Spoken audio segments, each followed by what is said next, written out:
2019-24కి జరిగినటువంటి ఈ రాష్ట్రంలో జరిగినటువంటి లిక్కర్ బిజినెస్ లేదా 2024 నుంచి 25 వరకు జరిగిన లిక్కర్ బిజినెస్ చూసుకుంటే ఇదా స్కామ్ అదా? చంద్రబాబు నాయుడు ప్రభుత్వం మీ కూటమి ప్రభుత్వం అందా లిక్కర్ స్కామ్ లేదా ఆ రోజుదా? 2014 నుంచి 19 దాకా ఉన్నటువంటి అంటే డిస్టిలరీస్కి ఇచ్చేటువంటి ప్రభుత్వం ఇచ్చేటువంటి రేట్ ఎంత? 2019 నుంచి 2024 దాకా జగన్మోహన్ రెడ్డి గారి ప్రభుత్వంలో డిస్టిలరీలకి ఎవరైతే మద్యం తయారీదారులకు ఉన్నారో వారికి చెల్లించిన రేట్ ఎంత? ఇవాళ చెల్లిస్తున్న రేట్ ఎంత? ఇవాళ మొత్తం షాపులన్నీ కూడా ఏ రకంగా లిక్కర్ షాపులన్నీ కూడా ఏ రకంగా అడ్డగోలుగా తెలుగుదేశం నాయకులందరూ కూడా ఏ రకంగా చెరబట్టారు. నాడు ద్రౌపదిని ఏ రకంగా మయసభలో లేదా ఆ రోజు ఉన్నటువంటి సభలో దుశ్శాసనుడు చెరబట్టినట్టుగా ఇవాళ లిక్కర్ వ్యాపారం మొత్తాన్ని తెలుగుదేశం పార్టీ శాసనసభ్యులు, తెలుగుదేశం పార్టీ నాయకులు మొత్తం ఎవరికైతే షాపులు వచ్చినాయో లేదా ఎవరి దగ్గర బార్లు ఉన్నాయో వాళ్ళందరినీ దుర్మార్గంగా, దౌర్జన్యంగా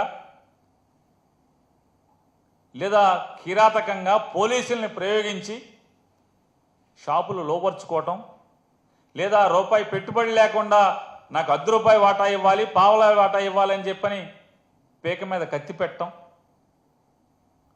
లేదా మీ ఇష్టారాజ్యంగా ఎంఆర్పి కంటే కూడా అత్యధికంగా మీరు అమ్ముకోండి, నాకు మాత్రం నెలకింత లంచం ఇవ్వండి అని చెప్పని లంచాలు దండుకుంటున్నటువంటి కింద నియోజకవర్గ స్థాయి తెలుగుదేశం పార్టీ శాసనసభ్యుల దగ్గర నుంచి ఈ రాష్ట్ర ముఖ్యమంత్రి కానీ లేదా ఆయన కుమారుడు కానీ వీళ్ళందరూ దండుకుంటున్నటువంటి ఇదా లిక్కర్ స్కామ్ అంటే? ఏది స్కాము? ఆఖరికి గీత కార్మికుల పేరుతో కూడా అడ్డం పెట్టి లేదా వారికి షాపులు వస్తే వారిని పోలీసులతోనో రౌడీలతోనో బెదిరించి ఆ షాపులను కూడా బలవంతంగా గుంజుకుని వ్యాపారాలని దోచుకుంటున్నటువంటి ఇదా స్కామ్, లిక్కర్ స్కామ్? ఈ స్కాములు కనపడవు మనకి. ఏమీ జరగకపోయినా కూడా అప్పుడు స్కామ్ అని చెప్పని కట్టుకథలు చెప్పాలి. ఈడీ మీద ఈడీ విచారణ చేయమని అడుగుతున్నారు కదా. పనిలో పనిగా లావు శ్రీకృష్ణదేవరాయలు గారిని అడుగుతున్నాను, రేపో ఎల్లుండో ఇది కూడా మాట్లాడండి. ఇన్కమ్ ట్యాక్స్ తాకీదులు ఎవరికి ఇచ్చారు? మీ గౌరవ నారా చంద్రబాబు నాయుడు గారికి ఇన్కమ్ ట్యాక్స్ ఇచ్చినటువంటి తాకీదు ఇది. ఈ కట్ట ఈ పుస్తకం ఇది ఒక పేజీ కాదు ఇది. ఈ పుస్తకం కూడా మీ గౌరవ నారా చంద్రబాబు నాయుడు గారికి ఇన్కమ్ ట్యాక్స్ వారు ఇచ్చినటువంటి శ్రీముఖం. ఆల్రెడీ దీని మీద ఈడీ విచారణ ఎందుకు చేయరు? ఈడీ విచారణ చేయాలి కదా. సగంలో ఎందుకు ఆపారు? అవన్నీ కూడా గట్టిగా కడగండి. చంద్రబాబు నాయుడు గారికి ఇచ్చినటువంటి ఇన్కమ్ ట్యాక్స్ నోటీసు సగంలో ఎందుకు పక్కన పాడేశారు, చెత్తపొట్టలో పారేశారు? దీని మీద ఎలాగే ఈడీ చంద్రబాబు నాయుడు గారి పిఏ శ్రీనివాస్ దాకా ఈ డబ్బులు వచ్చినాయి. శ్రీనివాస్ నుంచి ఎవరైతే రాజధాని అమరావతి పేరుతో 4-5 పెద్ద కంపెనీలకి మీరు కాంట్రాక్ట్లు ఇచ్చారో 2014 నుంచి 19 దాకా, ఆ కాంట్రాక్ట్ కంపెనీల యొక్క అనామతు అకౌంట్లలో, చిత్తు అకౌంట్లలో మీకు 2,000 కోట్ల రూపాయలు నగదు పంపించామని వాళ్ళు రాసుకుంటే అవి ఎవరెవరి ద్వారా మీకు చేరినాయి అంటే మరి చంద్రబాబు నాయుడు గారికి ఇంత చేరింది పాపం సొమ్ము అని చెప్పి ఈడీ వాళ్ళు ఆపేసినటువంటి దాన్ని గట్టిగా నిలదీయండి, అడగండి. చట్టం ఎవరికైనా చట్టమే, చుట్టం కాదు ఎవరికి అని చెప్పి మీరు పార్లమెంట్లో మీ గొంతెత్తి మాట్లాడండి. ధర్మాన్ని 4 పాదాల నడిపించేలాగా చేయండి. మీరు మంచి నీతి మాటలు చెప్తున్నారు కదా, సూక్తి ముక్తావాలి. అలాగే చంద్రబాబు నాయుడు గారి పిఏ శ్రీనివాస్ స్కిల్ స్కామ్ మొదలవంగానే అమెరికా పారిపోతాడు. అమెరికా టికెట్లు ఎవరు కొంటారో మీకు తెలుసు, ఎవరు కొని పంపించారో. ఏమైపోయాడు? జగన్మోహన్ రెడ్డి గారు ఉన్నటువంటి కాలంలో చంద్రబాబు నాయుడు పిఏ, ఒక 20 ఏళ్ళు 25 ఏళ్ళుగా పనిచేస్తున్నటువంటి పిఏ శ్రీనివాస్ గారు ఏమైపోయాడు? మళ్ళీ ఎప్పుడు వచ్చాడు? ఎందుకు వచ్చాడు? ఇవాళ ఏం చేస్తున్నాడు? మాట మాటికి దుబాయ్ పంపించే పనిలో ఉన్నాడు కదా. అయ్యొదిలేసి మన శ్రీనివాసు మూటలు దుబాయ్ పంపించే ఆ లెక్కలు చూసుకుంటాక వెనకాల ఎవరు వెళ్తున్నారో మనం చూసాం. ఆ పేరుతో ఈ పేరుతో ఏది పరిశ్రమలు తెస్తామనే పేరుతో ఊరికే వెళ్తాం, ఊరికే తిరిగి రావటం. కానీ దారిలో దుబాయ్లో ఆగుతారు. మన పాత పిఏ గారు మాట మాటికి దుబాయ్ వెళ్తాడు, లేదా పాత పిఏ గారు పైకి పేపర్లోనేమో సస్పెన్షన్ క్యాన్సిల్ చేసి మళ్ళీ ఉద్యోగం ఇచ్చారు. కానీ పేషీలో వద్దన్నారు. ఎందుకు పేషీలో వద్దన్నారు? ఈ దుబాయ్ దుబాయ్ దుబాయ్ మూటలు దుబాయ్ చేర్చాలి కాబట్టి పేషీలో అక్కర్లేదు.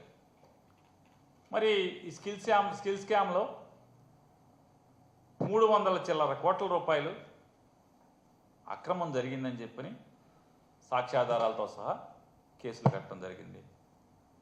మరి స్కిల్ స్కామ్ మీద ఎన్ఫోర్స్మెంట్ డైరెక్టరేట్ సగంలోనే ఎందుకు ఆగిపోయింది? ఎవరెవరైతే ప్రభుత్వం దగ్గర కాంట్రాక్ట్ పొందారో, ఆ కాంట్రాక్ట్ పొందినటువంటి ఆ వ్యక్తులు వాళ్ళ దగ్గర మాత్రమే ఈడీ ఎందుకు ఆగిపోయింది? అడగండి ఈడీని. మీరు మాట్లాడుతున్నారు కదా పార్లమెంట్లో, నియోజకవర్గం సంగతి, ఈ రాష్ట్రం సంగతి, పల్నాడు ప్రాంతం సంగతి, లేదా దక్షిణ భారతదేశం సంగతి గురించి మీకు ఏమీ గోల లేదు కదా. మీకు ఎంతసేపు మీ చిలక పలుకులే కదా. మరి దాంట్లో ఎక్కడ ఆగిపోయింది?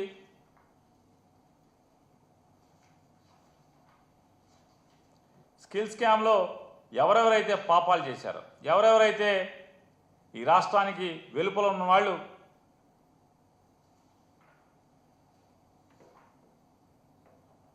370 చిల్లర కోట్లు, 380 కోట్ల రూపాయలు సుమారుగా ప్రజల సొమ్ముని దోచుకున్నారని చెప్పి ఈడీ కేసులు కట్టి అరెస్ట్ చేసింది కదా.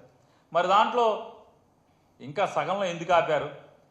ఈ స్కిల్ స్కామ్లో సగంలో ఎందుకు ఆపారని కూడా గట్టిగా పార్లమెంట్లో మీ గొంతుని గట్టిగా లేపండి, గట్టిగా వినిపించండి. అలాగే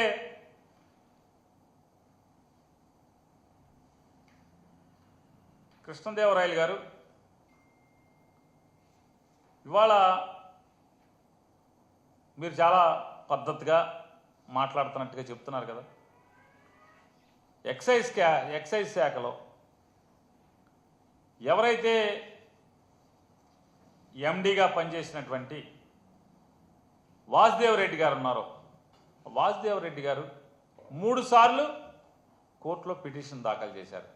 అయ్యా, నన్ను పోలీసు వారు వేధిస్తున్నారు, భయపెడుతున్నారు, భయభ్రాంతులకు గురి చేస్తున్నారు, నన్ను బెదిరిస్తున్నారు, 164 జడ్జి గారి ముందు వాంగ్మూలం ఇమ్మని చెప్పని,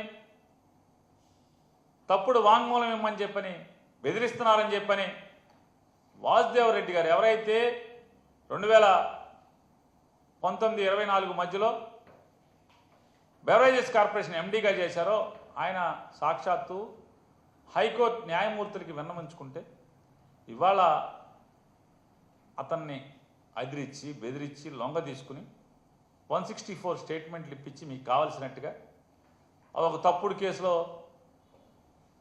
ఏదో రకంగా ఎవరో ఒకరిని అరెస్ట్ చేయాలి, వైఎస్ఆర్ కాంగ్రెస్ పార్టీ వాళ్ళని, ఏదో రకంగా జగన్మోహన్ రెడ్డి గారిని అరెస్ట్ చేయాలి.